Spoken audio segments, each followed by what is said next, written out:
रुषाय तुभ्यं व्याख्यामुद्रां करसरसिजैः पुस्तकं शङ्खचक्रे बिभ्रद्भिन्नस्फटिकरुचिरे पुण्डरीके निषण्णः अम्लानश्रीरमृतविशदैरंशुभिः प्लावयन् माम् आविर्भूयादनघमहिमा मानसे वागधीशः विशुद्धविज्ञानघनस्वरूपं विज्ञानविश्राणनबद्धदीक्षं दयानिधिं देहभृतां शरण्यं देवं हयग्रीवमहं प्रपद्ये। अर्धशतावधानमट అందరు పృచ్ఛకులార్యులంట ఈ స్పర్ధను నారథం మునకు వాజిముఖుండు బిడౌజుడంట వాగ్వర్ధన మధ్య లక్ష్యమట పల్కెడు పద్యములెల్లధారగా స్వర్ధుని వేగమూను చురసమ్ములనూరుత హాయిగొల్పుచున్.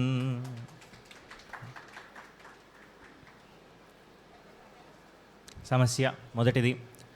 కంది శంకరయ్య గారు శ్రీవని గౌరివీవనుచు చేసెద ప్రస్తుతి భారతీ సతీ. మొదటి పాదం భావనజేయ సృష్టికి శుభం ములుగూర్చెడి వేళనాపయిన్ ఆపయిన్ జీవుల కర్మ తీర్చి తుది చేర్చెడి వేళల జీవుల కర్మ తీర్చి తుది చేర్చెడి వేళల భావజాంబవై భావజునకు తల్లి. సృష్టి కొనసాగాలంటే మన్మధుడి యొక్క అవసరం ఉంది. భావజాంబవై గ్రావజవై కాముని తల్లివట అన్నారు అన్నమయ్య. కాముని గ్రావజ తల్లివట అన్నారు అన్నమాచార్యుల వారు. భావజాంబ అన్నారు నల్లాన్ చక్రవర్తుల వారు. భావజాంబవై గ్రావజవై రహించెడి పరాత్పరివీవని గ్రావజవై రహించెడి పరాత్పరివీవని నిశ్చయంబుతోన్ శ్రీవని గౌరివీవనుచు చేసెద ప్రస్తుతి భారతీ సతీ. దీనికి గీర్దేవతేతి గరుడధ్వజ సుందరీతి శాకంభరీతి శిశేఖర వల్లభేతి సృష్టిస్థితి ప్రళయకేళిషు సంస్థితాయి తస్యై నమస్త్రిభువనైక గురోస్తరుణ్యే అన్నదాన్ని ఆధారంగా తీసుకొని శ్రీవని గౌరివీవనుచు చేసెద ప్రస్తుతి భారతీ సతి భావనజేయ సృష్టికి శుభం ములుగూర్చెడి వేళ ఆపయంజీవుల కర్మదీర్చి తుది చేర్చెడి వేళల భావజాంబవై గ్రావజవై రహించెడి పరాత్పరివీవని నిశ్చయంబుతోన్ శ్రీవని గౌరివీవనుచు చేసెద ప్రస్తుతి భారతీ సతీ. భావజాంబ గ్రావజ అనే రెండు కొత్త ప్రయోగాలుగా అనిపిస్తున్నాయి నాకు. నేను అసలు లేవని చెప్పలేను, కానీ నేను వినలేదు సాహిత్యంలో కొత్త ప్రయోగాలు, చక్కని ప్రయోగాలు, సముచితమైన ప్రయోగాలు. బాగుంది. రెండవ సమస్య అనంతకృష్ణ గారు గారెకు చిల్లు పెట్టుటకు చిల్లు పెట్టవలే అన్నారు కదా. గారెకు చిల్లు గారెకు చిల్లు పెట్టవలే పెట్టుటకు అన్నారా? పెట్టవలే గాండివమిమ్మని భీమసేనుడే. మొదటి పాదం శూరులు పాండవుల్ విధిని జొచ్చి వసింపగ మత్స్యభూమిలో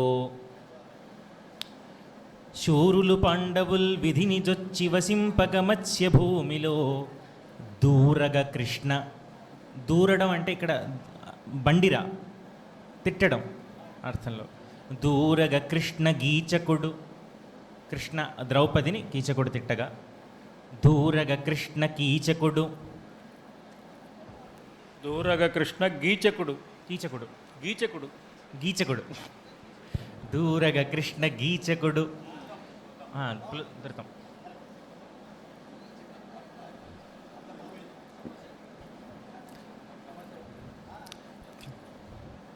దూర దూరగ కృష్ణ గీచకుడు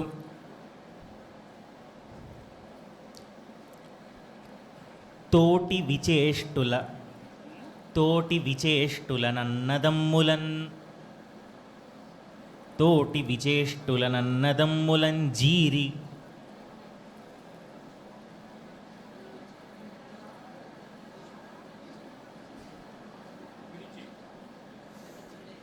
మామూలుగా మనకు నిశ్చేష్టులు అనే పదం ఉంది, కానీ వీరు విచేష్ట కలిగిన వారు అనే చేష్టలు ఉడిగిన వారు అనే అర్థంలో విచేష్టులు అనే చక్కని ప్రయోగం చేశారు. నిజంగానే పాండవులు ఎంత ధర్మాత్ములైనా ఎంత పరాక్రమవంతులైనా తమలో ఉన్న ఆగ్రహాన్నో ఆవేశాన్నో 13 సంవత్సరాలు అణచుకున్నారు. అది సాధారణమైన విషయం కాదు. ఈ అణచుకోవడం వారి అంతరంగం తెలిసిన వారికి, ఆత్మీయంగా ఉన్నవారికి ఇది సౌమ్య గుణం అనిపిస్తుంది. కొంచెం భీమసేనుడు లాంటి వాళ్ళకి ఏమిటి చేతగాని వాళ్ళలాగా కూర్చున్నాం అనిపిస్తుంది. అందువల్ల విచేష్టులు అనే మాట భీమసేనుడి మనోభావానికి సరిపోయే విధంగా ఉంది. విచేష్ట అనే కొత్త ప్రయోగం చేశారు అవధాని గారు, చాలా సంతోషం. జీరి అసహ్యతంగలిగి చీమన పౌరుషమాయుధమ్ములున్ జీరి అసహ్యతంగలిగి అన్నదమ్ములన్ జీరి అసహ్యతంగలిగి చీమన పౌరుషమాయుధమ్ములున్ గారెకు చిల్లు పెట్టవలె గాండివమిమ్మని భీమసేనుడే. ఇక్కడ ద్రౌపదిని వాడలా తిడుతుంటే మన పౌరుషం, మన ఆయుధాలు మనం ఏమీ చేయలేకపోతున్నాం నాకు అసహ్యతతో, ఎందుకు నీ గాండివం దేనికి పనికి వస్తుంది, గారెకు చిల్లు పెట్టడానికి తప్ప అనేటువంటి భావనతో భీముడు అర్జునుడిని అన్నాడు.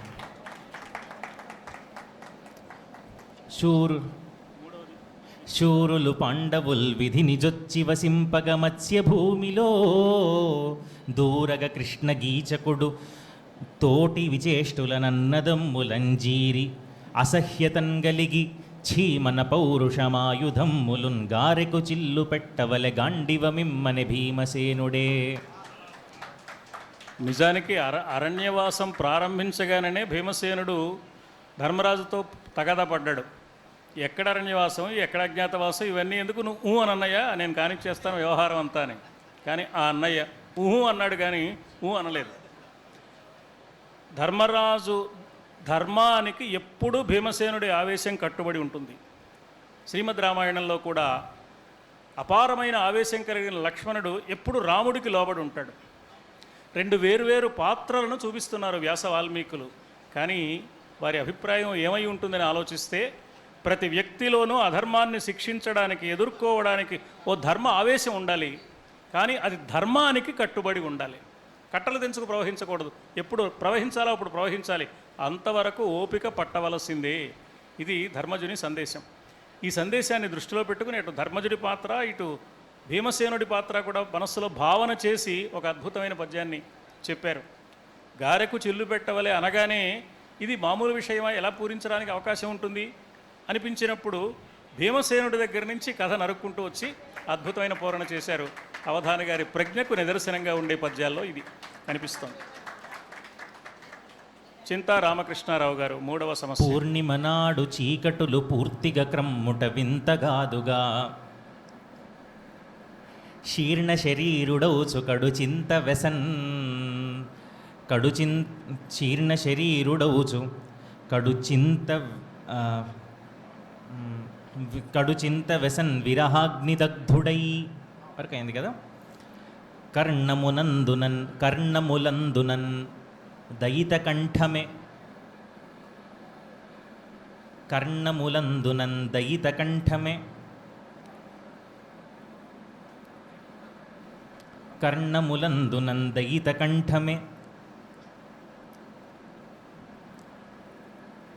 కన్నులయందు భామ మేల్రూపమే మేల్వర్ణమే కన్నులయందు ఇంతి అందం కన్నులయందు నింతి మేల్వర్ణమే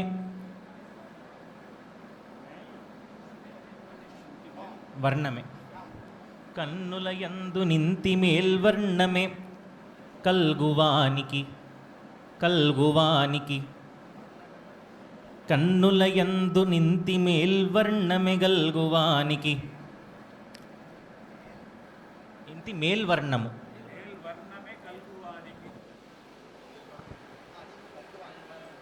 కల్గువానికి హలాహల సోదరుడుండు నట్టి ఆ పూర్ణిమ నాడు. హలాహల సోదరుడుండు నట్టి ఆ పూర్ణిమ నాడు. హలాహల సోదరుడు చంద్రుడు. చంద్రుడు ఇక్కడ హలాహల సోదరుడు ఎందుకు అయ్యాడు అంటే బాధ పెడుతున్నాడు కాబట్టి. హలాహల సోదరుడుండు నట్టి ఆ పూర్ణిమ నాడు చీకటులు పూర్తిగా క్రమ్ముట వింతగాదుగా.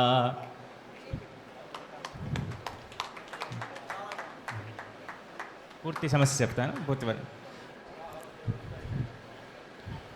శీర్ణ శరీరుడౌచు కడు చింత వెసన్ విరహాగ్నిదగ్ధుడై కర్ణములందునందయిత కంఠమే కన్నులయందు నింతి మేల్వర్ణమే కల్గువానికి హలాహల సోదరుడుండు నట్టి ఆ పూర్ణిమ నాడు చీకటులు పూర్తిగా క్రమ్ముట వింతగాదుగా. నిజానికి చంద్రగ్రహణం ఆధారంగా పద్యం చెప్పేస్తే తేలిగ్గా అయిపోతుంది. ఆనాడు పూర్ణిమే కానీ చీకటిగా ఉంటుంది కాబట్టి అలా చెప్పేస్తే అతడు అవధాని అవడు, సాహిత్య అసలవడు. సాహిత్య ఆలోచనే వేరు, వినూత్నంగా ఆలోచించాలి. అందరూ ఆలోచించే చంద్రగ్రహణాన్ని మనం కూడా చెప్పడం వల్ల ఏం ప్రయోజనం ఉంది? ఒక వినూత్నమైన భావన తీసుకురావాలి. కంటికి కనిపించే చీకటి కాక మనస్సును ఆవరించిన చీకటిని ఈ పద్యంలోకి తీసుకొచ్చి అద్భుతమైన పూరణ చేశారు. కొండల్ని గుట్టల్ని వర్ణించడం, ఏనుగులని సింహాలని వర్ణించడం కంటే మనిషిని వర్ణించడం కొంచెం కష్టం. మనిషిని వర్ణించడం కంటే మనస్సును వర్ణించడం మరీ కష్టం.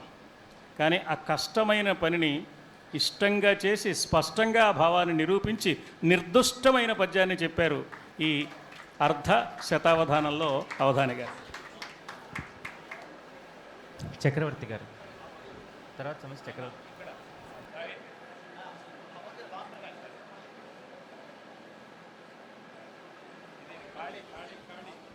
భానుప్రకాష్ గారు. నాలుగవ సమస్య పృచ్ఛకులు శ్రీ ఔసుల భానుప్రకాష్ గారు. సాహిత్యము చదువువాడు చవటగా మారున్ దౌహితృనకున్ తెలుపుచు తాహితమున్ దౌహితృనకున్ తెలుపుచు తాహితమున్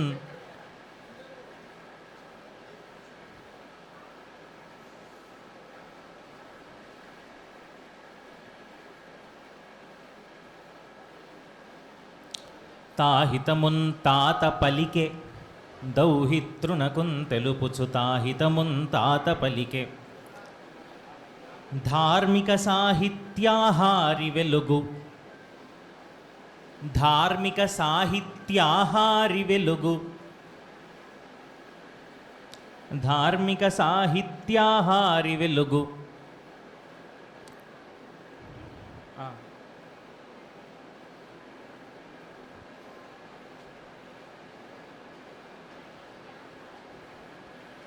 లేకపోతే ధార్మిక సాహిత్యాహారి మేలుగాంచు. ధార్మిక సాహిత్యాహారి మేలుగాంచు కుసాహిత్యము చదువువాడు చవటగా మారున్. కుసాహిత్యము చదువువాడు చవటగా మారున్.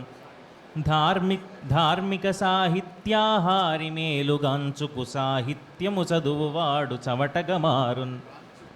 అంటే కుత్సితమైనటువంటి సాహిత్యం అటువంటి దాంట్లో మనకి ఒక మాట ఉంది అలంకార శాస్త్రానికి సంబంధించి, కావ్యాలాపాంశ్చ వర్జయేత్ అని. కావ్యాలు చదవద్దండి, అది మంచిది కాదు, వదిలిపెట్టేసేయండి అని. దాని తర్వాత సర్దుబాటు చేశారు అసత్ కావ్యాలాపాంశ్చ అని. ఆ అద్భుతమైన భావాన్ని ఈ పద్యంలో చొప్పించారేమో అనిపించి అది గుర్తొచ్చి వీరు పద్యం చెప్పాలా, వీరి పద్యం చూసి నాకు అది గుర్తొచ్చింది. అవధాని గారు, గొప్ప గొప్ప వాళ్ళని వీరు నడిచే గ్రంథం అంటారు కదా, మరి అదేమిటండి వీళ్ళిద్దరి మధ్య పెద్ద గ్రంథం నడిచిందంటారేమిటండి? వాళ్ళల్లో ఎవరు నడిచే గ్రంథం కాదు కాబట్టి ఆ గ్రంథం నడిచింది వాళ్ళ మధ్య. అద్భుతంగా ఉంది, అద్భుతంగా. ఏది ఏమైనా మా దండిపట్ల వారు మాత్రం గ్రంథ సాంగులే.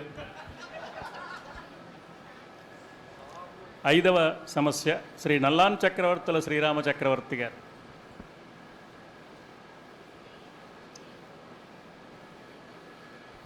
నేరము చేయువాడే మహనీయుడు మాన్యుడు కోర్టు దృష్టిలో. భారతమందు కష్టముల బాగుగనేరిచి ఉగ్గడించి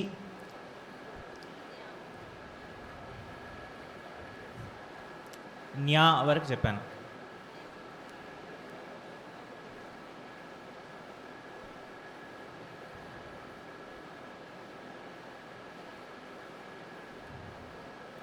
న్యాయేరిత చిత్తుడవుచు, న్యాయ ఈరిత, న్యాయము చేత ప్రేరితుడైన చిత్తుడవి. న్యాయేరిత చిత్తుడవుచు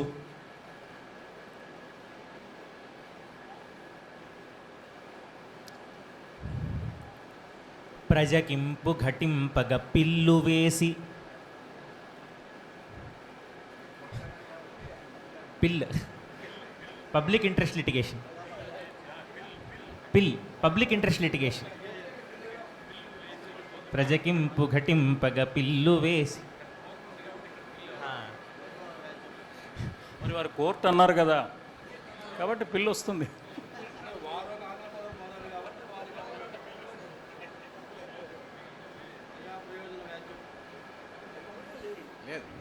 తప్పేది కానప్పుడు తప్పేది కాదు.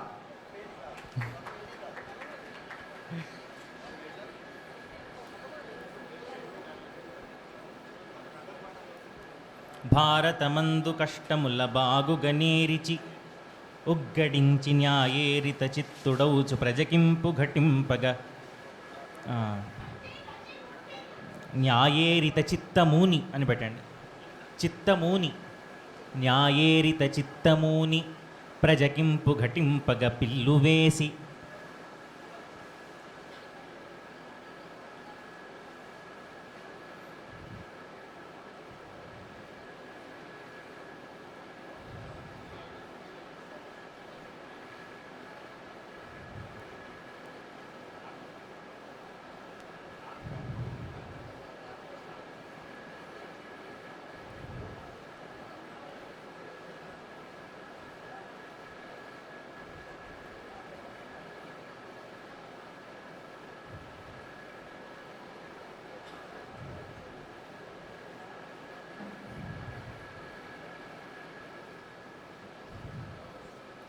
రామాయణంలో ఓ చోట సీత అనసూయలు మాట్లాడుకుంటుంటే, అయోధ్యాకాండలో వాల్మీకి మహర్షి సీత అనసూయలు మాట్లాడుకుంటున్నారు అనకుండా అనసూయ అనసూయయా అన్నారు.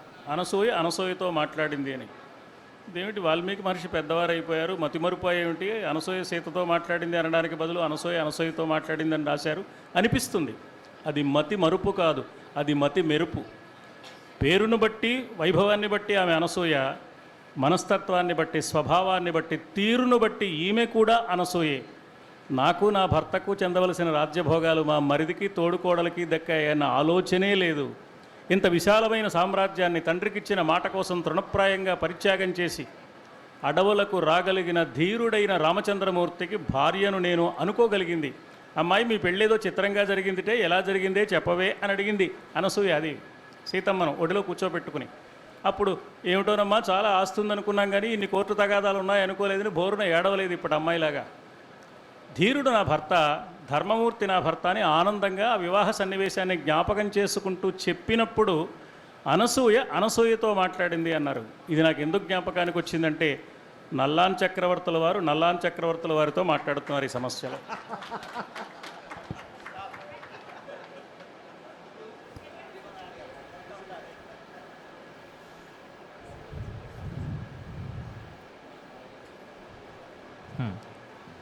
న్యాయేరిత చిత్తుడవుచు ప్రజకింపు ఘటింపగ పిల్లు వేసి. చిత్తముని, న్యాయేరిత చిత్తముని, న్యాయేరిత చిత్తముని ప్రజకింపు ఘటింపగ పిల్లు వేయుచున్.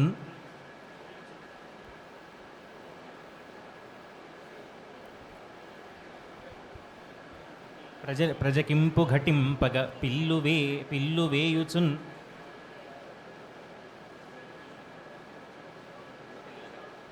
ప్రజకింపు ఘటిల్లగా అంటే బాగుంటుందని. ప్రజకింపు ఘటిల్లగా పిల్లు వేయుచున్. నేరము బయట పెట్టుటది.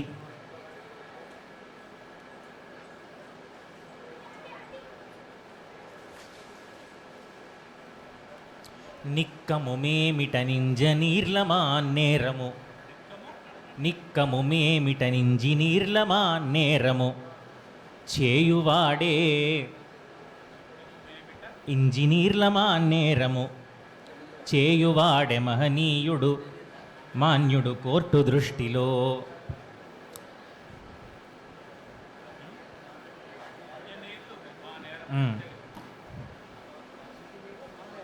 ఇంజనీర్లమా నేరం.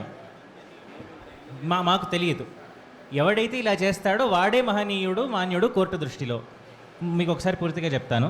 భారతమందు కష్టముల బాగు గనేరిచి యుగ్గడించి న్యాయేరిత చిత్తమూని ప్రజకింపు ఘటిల్లగా పిల్లు వేయుచున్. నేరము బయట పెట్టుటది నిక్కము మేమిట నింజినీర్లమా నేరము. చేయువాడే మహనీయుడు మాన్యుడు కోర్టు దృష్టిలో.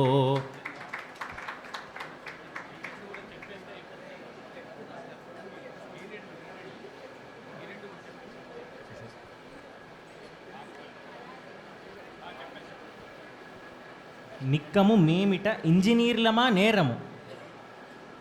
మాది ఇంజనీర్ల జాతి కదా, కాబట్టి మాకు ఈ లాలో అంత పెద్ద పరిచయం లేదు.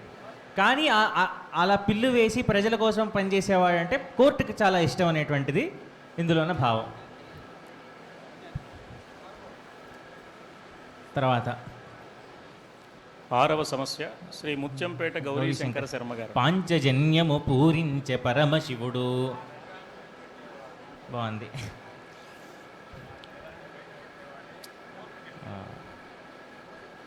పంచజనులకు శుభములు పరగునట్లు.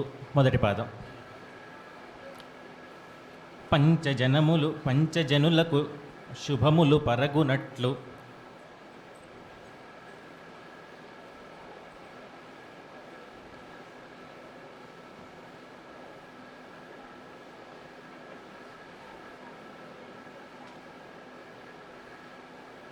అవతరించిన హరి రణమందు నిలిచి. అవతరించిన హరి రణమందు నిలిచి.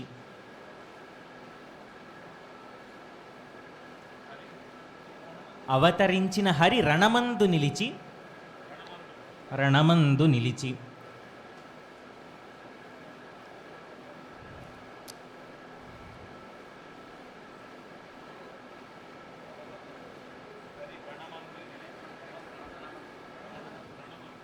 అవతరించిన హరి రణమందు నిలిచి.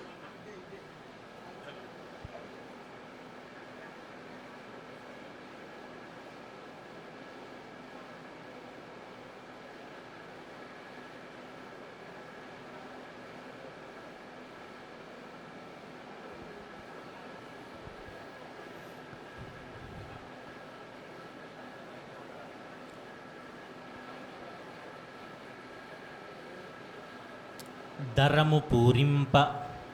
దరము పూరింప. దరము శంఖం. దరము పూరింప. దరము పూరింప.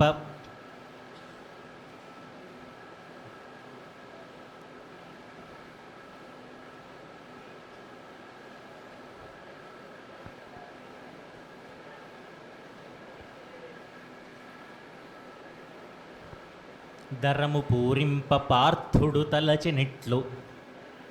దరము పూరింప పార్థుడు తలచెనెట్లు. పాంచజన్యము పూరించె పరమశివుడు. పంచజనులకు శుభములు పరగునట్లునవతరించిన హరి రణమందు నిలిచి. దరము పూరింప పార్థుడు తలచెనెట్లు. పాంచజన్యము పూరించె పరమశివుడు. చాలా చక్కని సమస్య ఇది. కృష్ణుడు పూరించవలసిన పాంచజన్యాన్ని పరమశివుడు ఎలా పూరిస్తాడు అంటే, అర్జునుడు అనుకుంటున్నాడు యుద్ధరంగంలో కృష్ణుడు పాంచజన్యాన్ని పూరించినప్పుడు ఇతడు వాసుదేవుడు కృష్ణుడు కాదు, రుద్రాణం శంకరశ్చాస్మి అన్న రుద్రుడే ఈ రూపంలో వచ్చాడు. రామచంద్రమూర్తిని గురించి కూడా అరణ్యంలో అడుగు పెట్టేటప్పుడు రుద్రరూపాన్ని ధరించి అడుగు పెట్టాడనే భావం వచ్చే విధంగా వాల్మీకి రచన ఉంటుంది మనం జాగ్రత్తగా పరిశీలిస్తే. అంటే అవసరమైనప్పుడు తనలోని రుద్రాంశను వ్యక్తం చేస్తాడు. కృష్ణుడు చాలా సందర్భాలలో తనను రుద్రాంశను వ్యక్తం చేశాడు. ఈ రుద్రాంశను వ్యక్తం చేస్తున్న సన్నివేశాన్ని అర్జునుడు చూశాడు, భావన చెయ్యగలిగాడు. వ్యాసుల వారు చేసిన గమ్మత్తు ఏమిటంటే అర్జునుడికి ఎన్నో పేర్లు పెట్టి అందులో ఒక పేరు నరుడు, మనందరం నరులం. అర్జునుడికి వ్యాసుల వారు పెట్టిన మరో పేరు విజయుడు. ప్రతి నరుడు విజయుడు కావాలన్నది మహాభారతం యొక్క ఆకాంక్ష. ఎప్పుడవుతాడు అంటే ధర్మాన్ని పాటించినప్పుడు అవుతాడు. శివకేశవుల మధ్య భేదం లేదని గుర్తించిన నాడు అవుతాడు. అది చెప్పడానికి పాంచజన్యం పరమశివుడు పూరించారని వారు అన్నారు. ఆ పరమశివుడిని కృష్ణుడిలో దర్శింపజేశారు వీరు అర్జునుడికి. అది విశేషం, అద్భుతంగా ఉంది పూరణ. వాలికి ముక్కంటి అర్ధభాగం విచ్చన్, వాలికి ముక్కంటి అర్ధభాగం విచ్చన్, ఆలికి హరీడెవక్షము నాలుకనిడెనలువ, నాలుకనిడెనలువ, ఆలికి హరీడెవక్షము నాలుకనిడెనలువ,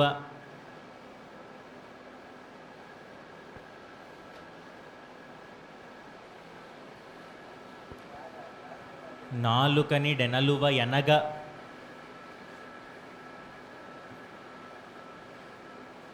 నా కలతియే, నా కలతియే, నా కలతియన్ చాలివలపు చాట, నా కలతియన్ చాలివలపు చాట, సినీవాలికి ముక్కంటి అర్ధభాగం విచ్చెన్. నా సినీవాలి అంటే పార్వతీదేవి అని అర్థం. నా కలతియంచు ఆలివలపు చాట, సినీవాలికి ముక్కంటి అర్ధభాగం విచ్చెన్. ఎవరో శివుడి దగ్గరికి వెళ్ళాలన్నట్ట. విన్నావా విన్నావా, విష్ణువు తన భార్యకి వక్షస్థలాన్ని ఇచ్చేశాట. ఓహో, బ్రహ్మ తన భార్యకి నాలుకని ఇచ్చేశాట. అంటే నాకేం తక్కువ, నేను సగభాగాన్ని ఇచ్చేస్తానన్నట్టు. అలాగా ఆలికి హరీడెవక్షము నాలుకనిడె నలువయనగ, నా కలతియే అంచాలి వలపు చాట, సినీవాలికి ముక్కంటి అర్ధభాగం విచ్చెన్. అవధాని గారు, అవధాని గారు, అయ్యా చెప్పండి. అర్థము అంటే సగమనే కాకుండా ధనము ప్రయోజనము అనే ఉన్నాయి కదా. అర్థము అంటే ఉన్నాయి ధనము కానీ, ప్రయోజనం, అర్థము సగమే. సరే, వేరు అంటే మూలము అని కూడా చెప్పుకోవచ్చా? వేరు చెప్పండి చెప్పండి. మూలం అని అనుకోవచ్చా, అనుకోకూడదు చెప్పండి. చెప్తా. వేరు తెలుగు, మూలము సంస్కృతం, అంతే. అంతేనా? ఓకే. ఆడవారి మాటలకు అర్థాలే వేరులే అంటే అంతే ఏమిటండి?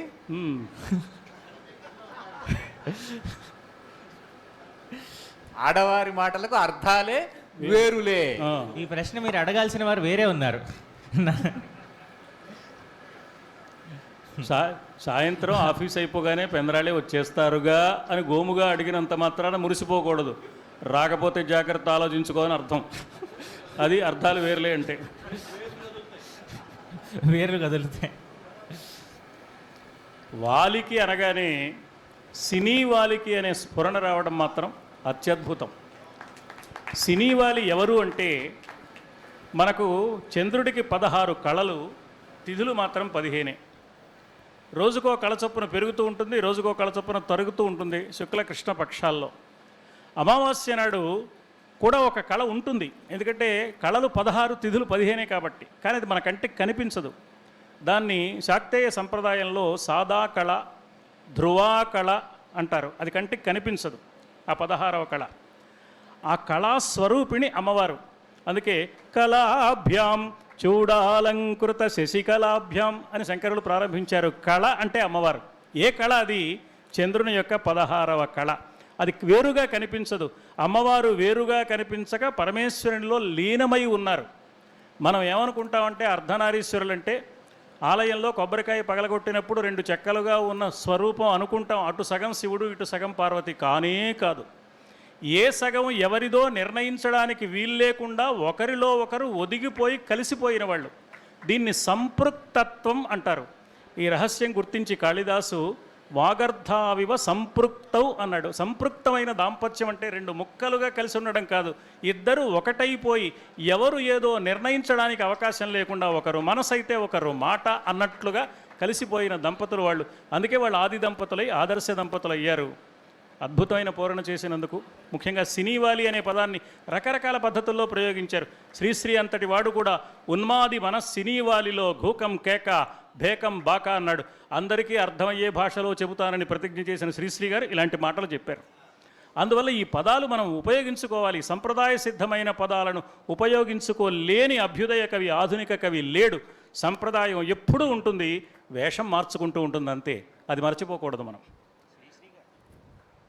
శ్రీశ్రీ గారు సంప్రదాయ సాహిత్యం బాగా చదువుకున్నారు కాబట్టి దానిలోనే అంతే పరిక్రమిస్తూ, ఇలాంటి పరిక్రమణం అనేది సంస్కృతంలో మంచి పాండిత్యం లేకపోతే అది వాడలేరు. అసలు మహాప్రస్థానం అనే పేరే సంప్రదాయంలో నుంచి వచ్చింది. గర్జించు రష్యా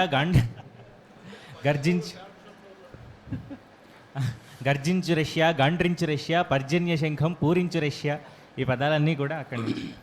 తర్వాత 8వ సమస్య శారద శంకరుల పెళ్లి సలిపిరి పెద్దలు. బంకుపల్లి రమేష్ శర్మ. ఘోర తపమ్మును సలిపిన అన్నాను కదా. ఘోర తపమ్మును సలిపిన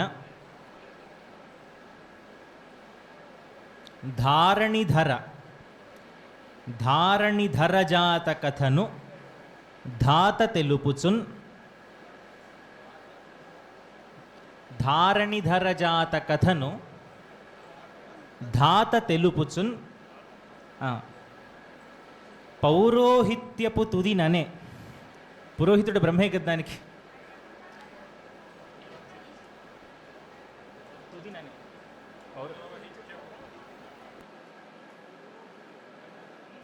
పౌరోహిత్యపు తుదిననే శారద శంకరుల పెళ్లి సలిపిరి పెద్దలు. శంకరుడు శంకరి, శంకరులు. చాలా శంకరశ్చ శంకరీచ, శంకరవ్ అనే అర్థంలో ఏకశేష వృత్తి. ఏకశేష వృత్తిలో తెలుగులో శారద శంకరుల పెళ్లి సలిపిరి పెద్దలు. వారు పృచ్ఛకులు శారదనిచ్చారు, వెంట బ్రహ్మ రాకుండా ఎలా ఉంటాడు, అద్భుతంగా తీసుకొచ్చారు. సమస్యాపూరణంలో సద్యస్ఫురణ ఏమిటి, శారదకి శంకరుడికి పెళ్ళి ఏమిటి అనుకుంటే ఎన్నాళ్ళైనా పెళ్ళే ఉంటుంది, విందు భోజనం దొరకదు. కానీ వెంటనే ఎప్పుడైతే శారద అన్నారో, శారదతో ఎవరు మాట్లాడతారు, బ్రహ్మదేవుడే కదా, ఆయన పురోహితుడే కదా, ఇలా సాగే ఆలోచన ఉందే, ఇది స్ఫురణ అంటే. ఈ స్ఫురణ దైవానుగ్రహం వల్ల లభిస్తుంది, ఉపాసన వల్ల లభిస్తుంది, మూడవది నిరంతరము సాహిత్య అధ్యయనం వల్ల లభిస్తుంది. ఆ మూడు కలిగిన వారు పౌరోహిత్యపు తుదిన్ అనే. పౌరోహిత్యం అయిపోయిన తర్వాత తుదిన్ అనే. పౌరోహిత్యము తుదిన్ అనే అంటే వివాహం అంతా అయిపోయిన తర్వాత ఇప్పుడు ఇక మంత్రాలు చదవాల్సిన పని లేదు కాబట్టి తీరిగ్గా భార్యతో కబుర్లు చెబుతున్నాడు బ్రహ్మదేవుడు. అప్పుడు చెప్పాడు,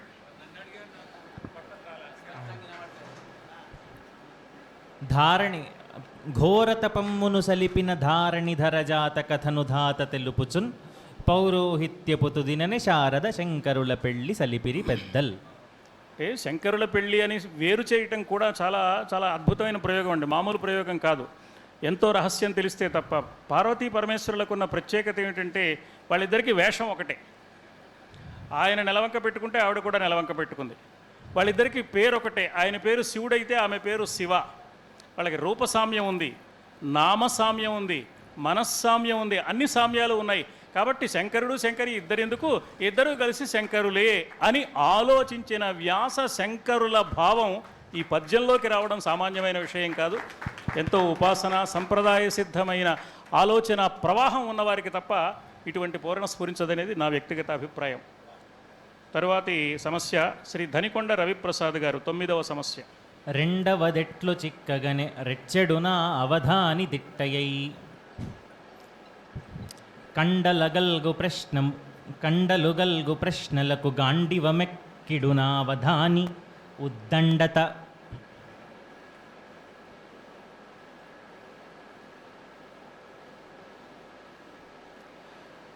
గాండివమెక్కిడునావధాని ఉద్దండత పోరు.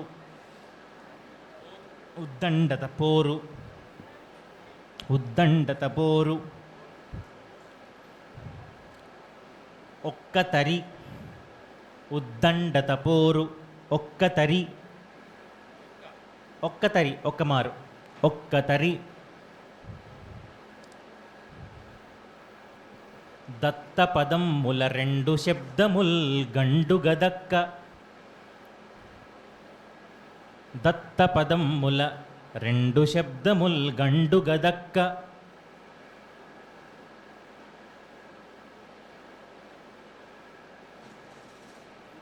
గండు గదక్క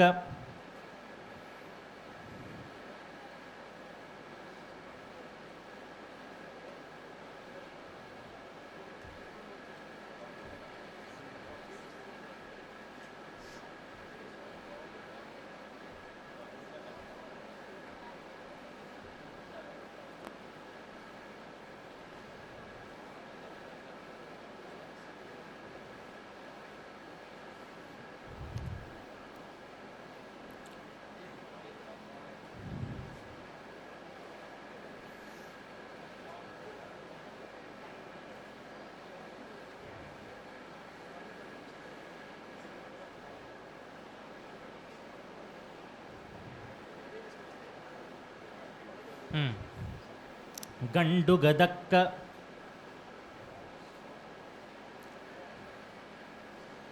అందొకటి దత్తపదమ్ముల రెండు శబ్దముల్ గండు గదక్కనందొకటి కష్టము సేయగతోప అందొకటి కష్టము సేయగతోప అందొకటి కష్టము సేయగతోప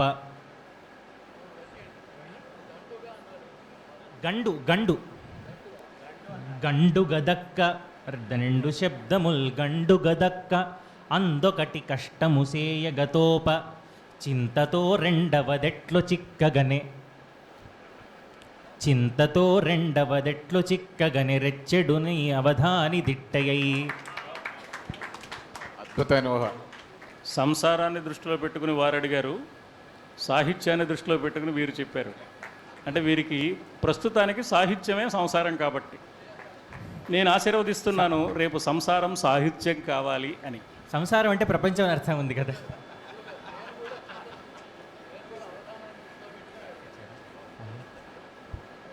పృచ్ఛకులు కూడా అవధానాన్ని మనస్సులో భావించి అడిగాను అని చెప్తున్నారు. చాలా సంతోషం. పద్యం మొత్తం చెప్తాను ఒకసారి.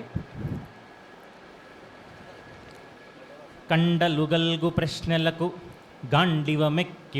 గాండివమెక్కిడు నావధాని యుద్దండత పోరు ఒక్కతరి దత్తపదమ్ముల రెండు శబ్దముల్ గండు గదక్క అందొకటి కష్టము సేయగతోప చింతతో రెండవదెట్లు దక్కగ చిక్కగనే రెచ్చెడులే అవధాని దిట్టయై. పదవ సమస్య శ్రీ అష్టకాల విద్యాచరణలు. అవధాని గారు, వారి గురించి ఇప్పుడు ద్రౌపది వస్త్రాపహరణం అంటారు కదా, అది కరెక్ట్ కాదేమో. నేనేమంటానంటే ద్రౌపది వస్త్రాకర్షణం, లాగడం కదా. దాంట్లో ఆ లాగిన చీరలన్నీ ఏమయ్యాయండి? సిఎంఆర్ వాళ్ళని అడగాలి. సిఎంఆర్ వాళ్ళని అడగాలి. మంచి ప్రశ్న అడిగారు. ఆ చిరునామా ఏదో తెలిస్తే మీకెందుకు చెప్తారు ఎవరైనా? పైగా కృష్ణుడిచ్చిన చీరలు కదా, ఆయనకు సెలెక్షన్ బావచ్చు. రోజు సెలెక్ట్ చేస్తూ ఉండాలి కదా. మీరు ప్రశ్న సంధించేటప్పుడు మంచి మాట అన్నారు, ద్రౌపది వస్త్రాపహరణం అనకూడదు అని. నిజమే, ద్రౌపది వస్త్రాపహరణ ప్రయత్నం అనాలి. వస్త్రాపహరణం జరగనే లేదు, అందువల్ల అది ప్రయత్నం మాత్రమే. కలువ వికసించే సూర్యుని కరము సోకి మిన్న నీహారములు క్రమ్ము కొన్న వేళ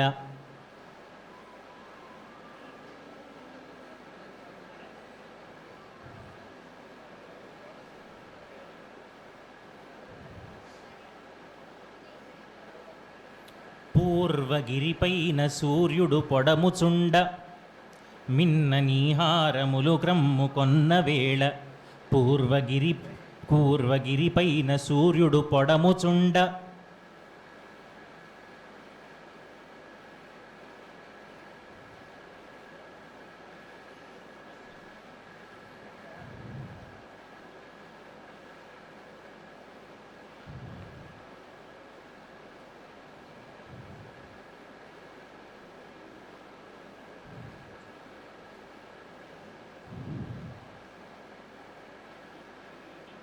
పూర్వగిరిపైని సూర్యుడు పొడముచుండ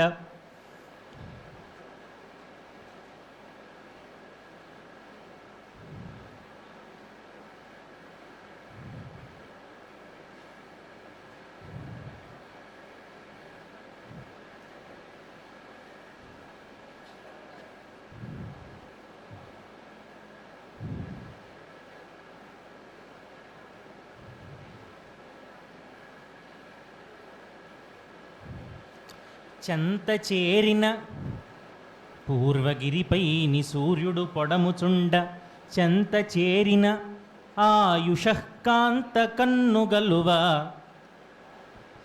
చెంత చేరిన ఆయుషకాంత కన్ను కలువ వికసించే సూర్యుని కరము సోకి. ఉషకాంత కన్ను గలువ పద్యం మొత్తం ఒకసారి చెప్తాను. మిన్న నీహారములు క్రమ్ముకొన్న వేళ పూర్వగిరిపైని సూర్యుడు పొడముచుండ చెంతజేరిన ఆయుషకాంత కన్నుగలువ వికసించే సూర్యుని కరము సోకి. అక్కడ కరము అంటే రెండో అర్థం కూడా కిరణం. తీసుకోవచ్చు. చేయి. మేము కిరణం వరకే తీసుకుంటున్నాం, మీ సంగతి మీ ఇష్టం. మరి కిరణం మాది, రణం మీది. 11వ సమస్య శ్రీ కాటేపల్లి లక్ష్మీ నరసింహమూర్తి గారు. సరే. మిన్న నీహారములు క్రమ్ముకొన్న వేళ పూర్వగిరిపైని సూర్యుడు పొడముచుండ చెంతజేరిన ఆయుషకాంత కన్నుగలువ వికసించే సూర్యుని కరము సోకి. కనుల కలలు చదివే కళ్ళ జోడు విరియ గగనమంత వెన్నెల నిండుగా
నిండుగా వెన్నెల వచ్చేసరికి మనస్సులో ఏదైనా ఆలోచన తట్టిందా ఏమిటి? వెన్నెల నిండుగా ఉండేసరికి ఆలోచన తడితేనే మంచిది. ఇక్కడ వెన్నెల నిండుగా అనగానే కోటవారు వచ్చారు.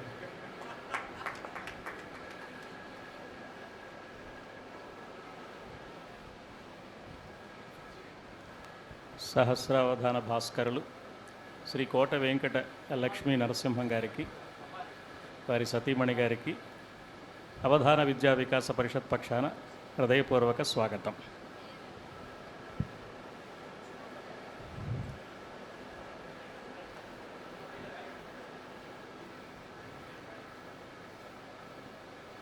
మా దర్శనం శర్మ గారి ఆదేశం మేరకు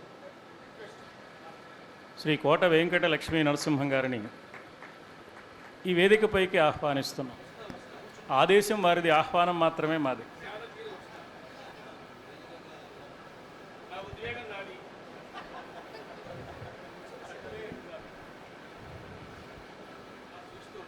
అలాగుననే కానిండు.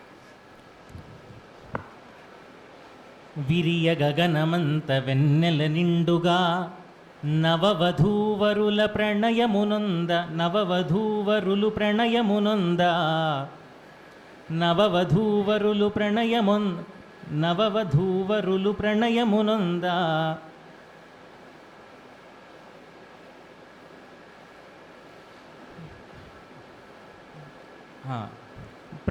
నవవధూవరులు ప్రణయమునొందునప్పుడు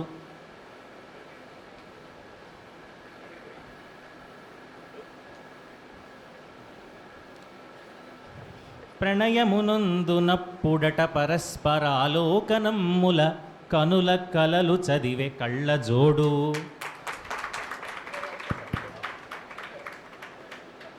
నవవధూవరులు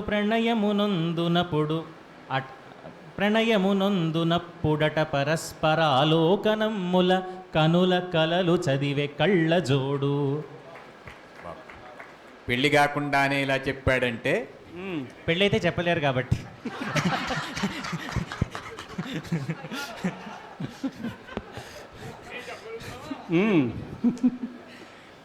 మీరేం చెప్పారో, ఏం చెప్పగలరో, ఏం చెప్పగలిగారో తెలిసిన వాళ్ళు ఇక్కడ ఉన్నారు. అబద్ధాలు ఆడకూడదు పొద్దున్నే మంగళవారం నాడు.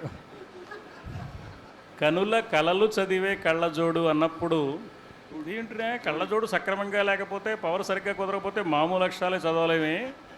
కళలు చదవడం, ఎదుటివారి కళ్ళల్లో ఉన్న కళలు చదవడం ఎక్కడ కుదురుతుంది అనుకుంటే చక్కగా కళ్ళ జోడు, జోడు కళ్ళు అన్నమాట. కళ్ళ జోడుని అట్నుంచి ఇటు తిప్పారు, సమస్య పూర్తి చేశారు. అద్భుతమైన ప్రతిభ, చాలా సంతోషం. 12వ ఒకసారి పద్యం పూర్తిగా చెప్తాను. విరియ గగనమంత వెన్నెల నిండుగా నవవధూవరులు ప్రణయమునందు నప్పుడట పరస్పరాలోకనమ్ముల కనుల కలలు చదివే కళ్ళ జోడు. 12వ సమస్య శ్రీ భైరవనేని పోతరాజు చౌదరి గారు. ఇతని కళ్ళు ఆమె కళ్ళు, కళ్ళ జోడు అని అర్థంలో. రెండు కళ్ళు, జోడు కళ్ళు, జోడు కళ్ళు. ధ్వాంతం వయ్య దివంబునందెరవిబంధం బంధనాశ్చర్యమే, ఎంతో ధైర్యముతోడ రాష్ట్రమున వారెంతే నిమేల్ మార్పులన్.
ఎంతో ధైర్యము గల్గి ఎంతో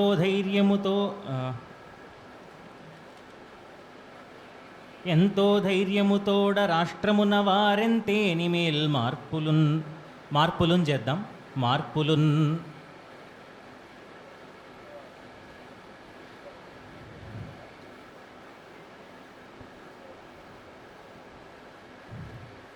చింతల్ దీర్చుట యౌనటన్న మేల్మార్పులున్. చింతల్ దీర్చుట యౌనటన్న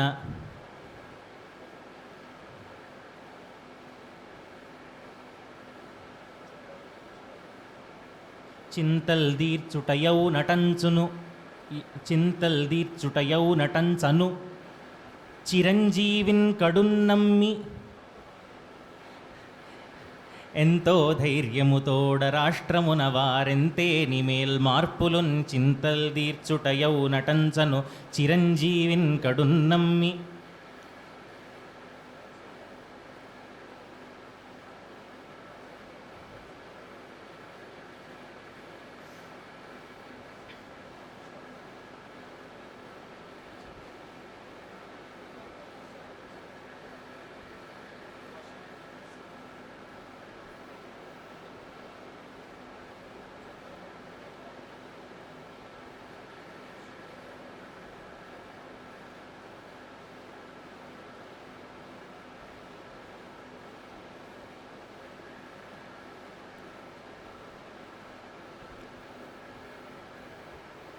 చింతల్ దీర్చుటయౌ నటంచను చిరంజీవిన్ కడున్నమ్మి.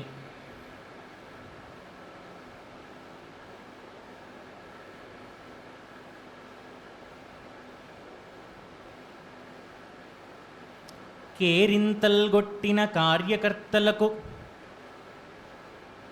కేరింతల్గొట్టిన కార్యకర్తలకు కాంగ్రెస్ పార్టీలో చేరగన్ ధ్వాంతంబయ్య దివంబునందే రవిబంధం బంధనాశ్చర్యమే. ప్రజారాజ్యం పార్టీ గుర్తు సూర్యుడు. సూర్యుడు బంధంలో చేరగా ఆ ప్రజారాజ్యం పార్టీ కార్యకర్తలకి ఉదయం పూటే చీకటి అయిపోయింది కదా ఆ రోజు. ప్రజారాజ్యం పార్టీని చిరంజీవి కాంగ్రెస్లో కలపంగానే ధ్వాంతంబయ్య దివంబునందే రవిబంధం బంధనాశ్చర్యమే. ఎంతో ధైర్యముతోడ రాష్ట్రమున వారెంతే నిమేల్మార్పులున్ చింతల్ దీర్చుటయౌ నటంచను చిరంజీవిన్ కడున్నమ్మి.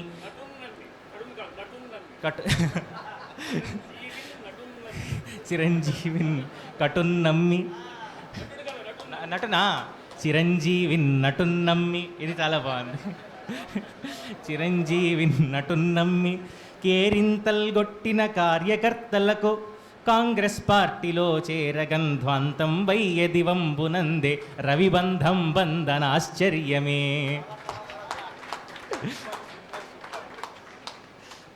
ఏమి వ్యాఖ్యానించే అభిప్రాయం లేదు. అద్భుత.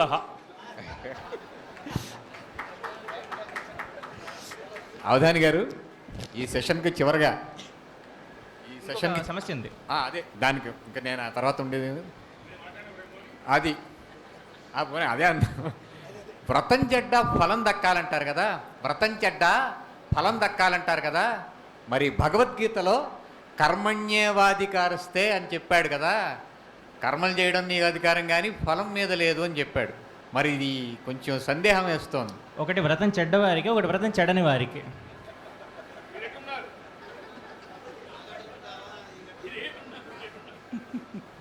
బాగుంది. ఒకసారి పూర్తి పద్యం చెప్తాను. ఎంతో ధైర్యముగల్గి రాష్ట్రమున వారెంతే నిమేల్ మార్పులున్ చింతల్ దీర్చుటయౌ నటంచను చిరంజీవిన్ నటున్నమ్మి కేరింతల్గొట్టిన కార్యకర్తలకు కాంగ్రెస్ పార్టీలో చేరగన్ ధ్వాంతం వయ్య దివంబునందే రవిబంధం బంధనాశ్చర్యమే. బాగుంది. తర్వాత చక్కని సవరణతో పద్యం మరింత అందంగా సొగసుగా వచ్చింది. చాలా సంతోషం. పెద్దలుంటే కలిగే ప్రయోజనం అది. 13వ సమస్య నేటి అర్ధ శతావధానంలో చివరి సమస్య. గురువుగారు శ్రీ అన్నమరాజు ప్రభాకరరావు గారు ఇచ్చిన సమస్య.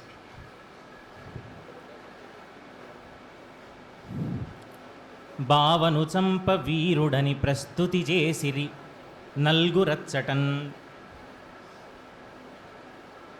నిన్న జడాశయుడు అని ఒక మాట వాడాను, అది కొంచెం మార్చి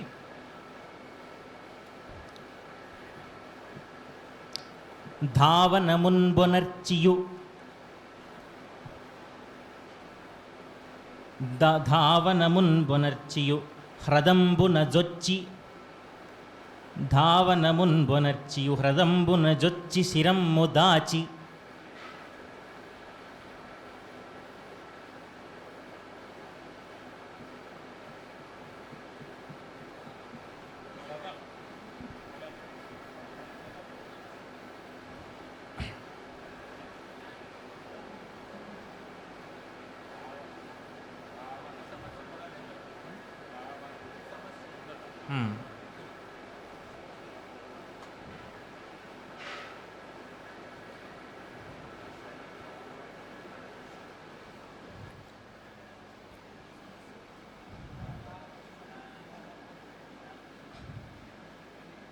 ఆ లావుగలట్టి వీరుడు ఆ లావుగలట్టి వీరుడు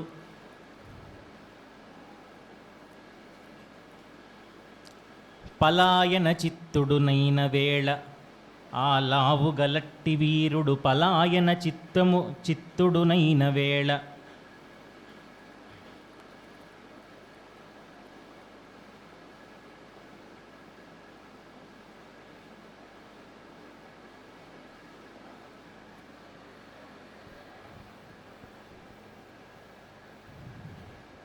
ఆ లావుగలట్టి వీరుడు పలాయన చిత్తుడునైన వేళ ధావనమున్బునర్చియు.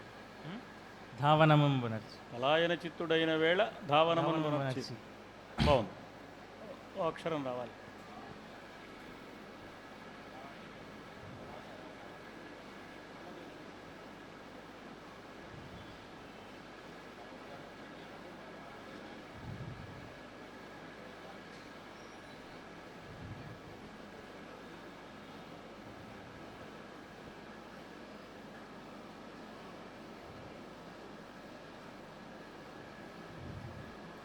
తాచేవగ భీమసేనుడు తాచేవగ భీమసేనుడు కసిన్రణమందు వధింప కసిన్రణమందు వధింప దుష్టుడౌ బావను చంప కసిన్రణమందున పోరి దుష్టుడౌ బావను చంప కసిన్రణమందున పోరి దుష్టుడౌ బావను చంప వీరుడని ప్రస్తుతి చేసిరి నల్గురచ్చటన్. మిగిలిన నలుగురు సరిపోయింది ఇక్కడ. ధావనముంబొనర్చియు హ్రదంబున జొచ్చి శిరంబు దాచి ఆలావుగలట్టి వీరుడు ఆలావుగలట్టి వీరుడు పలాయన చిత్తుడునైన వేళ తాచేవగ భీమసేనుడు కసిన్రణమందున పోరి దుష్టుడౌ బావను చంప వీరుడని ప్రస్తుతి చేసిరి నల్వురచ్చటన్. బాగుంది. 13 సమస్యలు పూరణ చేశారు.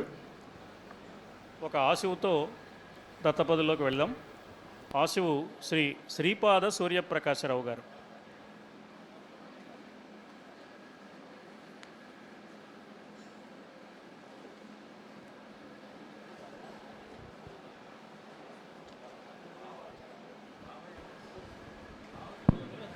అవధాని గారు,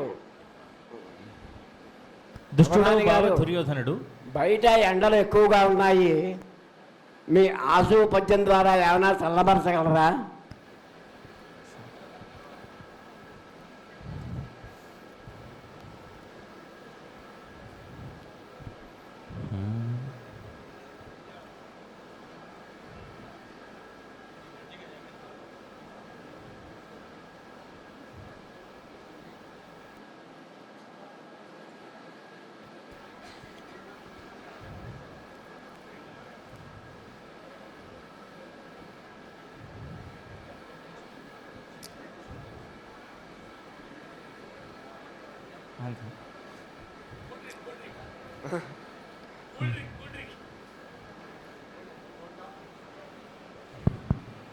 మంచి నీళ్లను త్రాగుచున్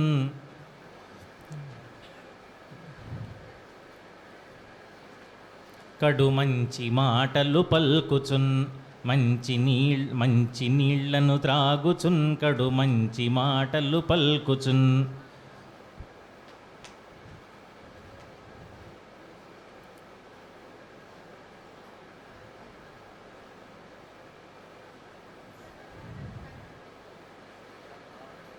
సంచితమ్మును బాపనింటను సాధనంబొనరించుచున్.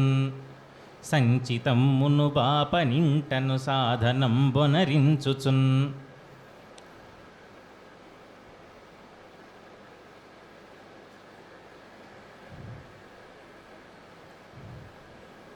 కంచి చేరిన ఎట్టిగాధల కమ్మగా వినగోరుచున్. పొంచియుండిన వేడి తగ్గును పూర్ణమౌ సుఖమందుచున్. ధన్యవాదాలు సార్. ఎందుకంటే ఇంత కష్టపడ్డాం, ఆశుపద్యమునకు ఆ ఎండ తగ్గను అంటే సరిపోలేదా? సరిపోదు. అవధాని గారికి భావుకత, ఒక ఆలోచన చేసి అందులో ఎన్నో విషయాలను చొప్పించాలి, గుప్పించాలి. అది ప్రతిభకు నిదర్శనం. అద్భుతంగా చెప్పారు. ఆశువే కదా అనుకోలేదు, అది వారి ప్రత్యేకత. సీనియర్ సిటిజన్లకు సందేశం. దుష్టుడవు బావ దుర్యోధనుడు, దుష్టుడు ఆ? చేవగ భీమసేనుడు కసిన్ రణమందున పోరి దుష్టుడవు బావను చంప. దుర్యోధనుడు పారిపోయి నీటిలో దాక్కొనున్నాడు. ఆ సమయంలో భీమసేనుడు తనను చేరి అతన్ని బయటికి లాగి అతడితో పోరి ఆహా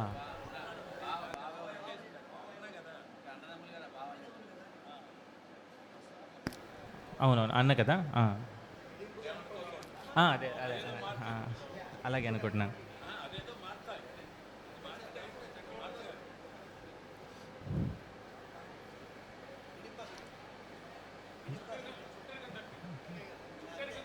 అదే చుట్టరికం తప్పింది. చేవగ భీమసేనుడు కసిన్ రణమందున అంటే అలా ఆ దృష్టిలో చేస్తాను. అవును.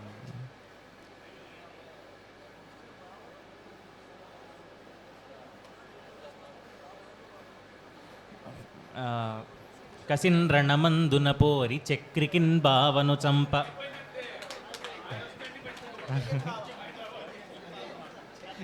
చక్రికిన్ బావను చంప వీరుడని ప్రస్తుతి చేసిరి వీరులచ్చటన్ నలుగురచ్చటన్ చక్రికిన్ బావను చంప. సైంధవుడు సరిపోతుంది. నిజానికి ఏ మాటకు ఆ మాట చెప్పాలంటే కృష్ణుడికి ఇష్టమైన బావ దుర్యోధనుడేనండి. ఎప్పుడైనా పాండవుల్ని బావా అని పిలిచాడో లేదో తెలియదు, కానీ దుర్యోధనుడిని చూడగానే బావా ఎప్పుడు వచ్చిది అన్నాడు. బావా ఎప్పుడు వచ్చిది అని అడిగిన దుర్యోధనుడిని, అర్జునుడిని కానే కాదు. అందువల్ల చక్రికిన్ బావ చక్కని సవరణ చేశారు. వియంకుడు కూడా. ఇలాంటి పృచ్ఛకులు ఉన్నందుకు వారికి ధన్యవాదాలు, అభినందనలు. దత్తపదులు ప్రారంభమవుతాయి. సమస్యల పృచ్ఛకులు పాల్గొన్న వారందరికీ ధన్యవాదాలు.